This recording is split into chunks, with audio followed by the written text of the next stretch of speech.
దానికి సాదృశ్యంగా బిలాము ప్రవక్త. ఈ బిలాము ఏం చేశాడు? దేవుని యొక్క ఆత్మను, పరిశుద్ధాత్మ దేవుణ్ణి దుఃఖపరిచి దేవుడు చెప్పిన ఆ మాటల్లో నడవక ధనాన్ని ప్రేమించి తన ఆత్మని అమ్మవేసుకొని, వీరు ఎక్కడ ఉన్నారు? అయ్యో, వీరు బిలాము బోధలో ఉన్నారు, కయ్యను మార్గములో నడుస్తున్నారు, వారికి శ్రమ అని ప్రకటన గ్రంథములో తర్వాత యోధా రాసిన పత్రికలో, ప్రకటన గ్రంథానికి ముందు యోధా రాసిన పత్రికలో బిలాము సంగతి, కయ్యను సంగతి స్పష్టంగా రాయబడి ఉంది. మనకి పరిశుద్ధ గ్రంథములో పేరు రక్షణ పొందినప్పుడు రాయబడుతుంది. రాయబడింది కదా అంటే ఎలా పడితే అలాగా జీవిస్తే ఆ పేరు అలాగనే ఉంటుందా అంటే ఉండదు, గాని పిడిపివేయబడుతుంది. ఇది నిజం.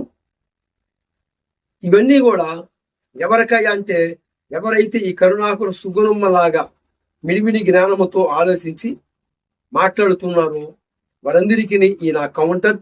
ఇకనైనా మార్పు చెందండి, మారండి. ప్రభువుని యేసు క్రీస్తు వారిని ఇకనైనా త్వరపడి నమ్ముకోనండి. ఈ దేహం మీద కర్మ బలం దేవుడు మోపుతాడు. ఎందుకంటే వెగవెగాలు దేవునితో ఉండే ఆ యొక్క పరలోక రాజ్యములో ఈ పాపభూయిష్టమైన ఈ దేహములో ద్వారా జరిగించినవి మంచివైనా సరే చెడ్డవైనా సరే క్రీస్తు న్యాయపీఠ ఎదుట మనము చేరినప్పుడు లెక్క అప్పగించాలి.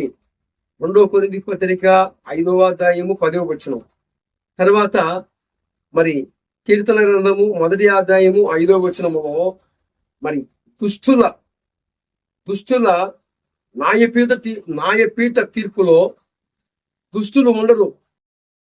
మరి పాపుల మార్గములో నీతిమంతులు ఉండరు. 2 తీర్పులు ఉన్నాయి. ఏమండి? నీతిమంతుల సభలో ఒక్క పాపి ఉండడు. తర్వాత పాపుల సభలో ఒక్క నీతిమంతుడు ఉండడు. ఆయన నెంబర్ 1గా గేడిస్తాడు. గేడింగ్ చేశాడు అంటే, జల్లిచ్చాడంటే పొట్టుని ఒక పక్కకి నెట్టివేస్తాడు, గట్టి గింజలని ఒక పక్కకి నెట్టివేస్తాడు. ఏమండి? ఇది ఇలాంటి మూర్ఖులు తెలుసుకోవాలి.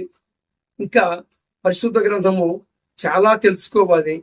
ఈ లోకములో మనము మన యొక్క జన్మ కర్మ పాప దోషములన్నీ కూడా మనము మరి యేసు ప్రభు వారిని ఆయన రక్తములో కడగబడి తర్వాత నానా అని పిలిచే అర్హత కలుగుతుంది. తర్వాత కలిగిన సమస్యలన్నిటికీ ఆయన మీద ఆధారపడి ఆయన మీద ఆనుకున్నట్లయితే అన్నిటికీ జయం, సమాధానము కలుగుతుంది. కనుక ఎక్కడైనా మారండి, మార్పు చెందండి. రాబోతున్న ఉగ్రత అనగా నరకమున అగ్ని ఆరదు, పురుగు జావదు. పాపాదస్యం మరణం ప్రయాతి, పాపాదస్యం నరకం ప్రయాతి. పాపానికి జీతం మరణము, మరణానికి జీతము అగ్ని ఆరదు, పురుగు జావదు.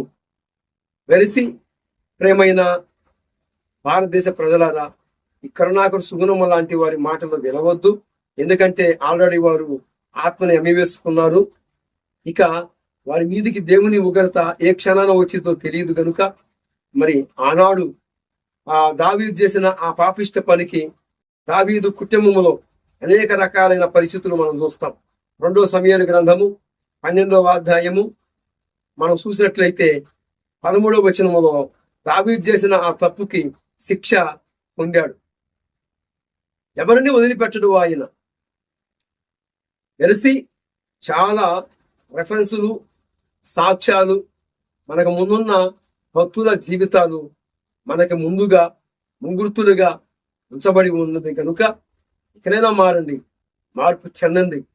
ఇలాంటి నీచులు, దుర్మార్గులు, ఆత్మని అమ్మివేసుకున్న వారి మాటలు వినవద్దు.